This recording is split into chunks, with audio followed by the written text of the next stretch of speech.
Gadis ini bisa melihat waktu kematian seseorang dengan jumlah angka yang terdapat di tubuh orang itu. Suatu hari ketika dia akan menyeberang, tiba-tiba dia ditabrak oleh seorang gadis. Ketika dia mengambil kacamatanya, dia melihat waktu yang berada di kaki gadis itu menunjukkan bahwa hidup gadis itu hanya tersisa 1 menit. Dia melihat sebuah truk datang dan berpikir bahwa truk itulah yang menyebabkan kematian sang gadis kecil yang mulai menyeberang. Dia segera berlari dan dengan cepat berdiri di depan truk itu. Dan untungnya truk itu berhenti tepat waktu. Tetapi ketika dia berbalik, dia melihat bahwa gadis kecil itu sudah tergeletak yang ternyata ada permen karet di tenggorokannya.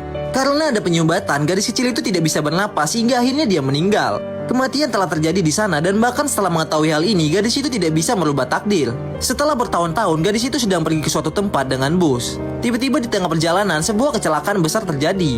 Ketika dia turun di jalan, dia melihat sisa waktu hidup semua orang dan orang itu hanya punya waktu 1 menit 42 detik yang terus berkurang. Tiba-tiba penyakitnya kambuh dan dia terjatuh yang membuat istrinya menjadi panik dan meminta pertolongan. Tetapi yang menyedihkan, dia tidak bisa menyelamatkannya dan menyarankan ibu itu untuk menemani suaminya. Kemudian pria itu akan mengatakan hal yang belum pernah dia katakan kepada istrinya. Dia mengucapkan terima kasih karena wanita itu telah mau menjadi istrinya dan selalu menemaninya selama ini. Seketika itu juga waktu hidupnya habis yang membuat sang istri menjadi sangat sedih. Kemudian gadis itu melihat waktu hidupnya yang hanya tersisa 167 hari 3 jam 14 menit. Pada akhirnya dia memutuskan untuk menjalani sisa hidupnya dengan menikmati semua kehidupan ini.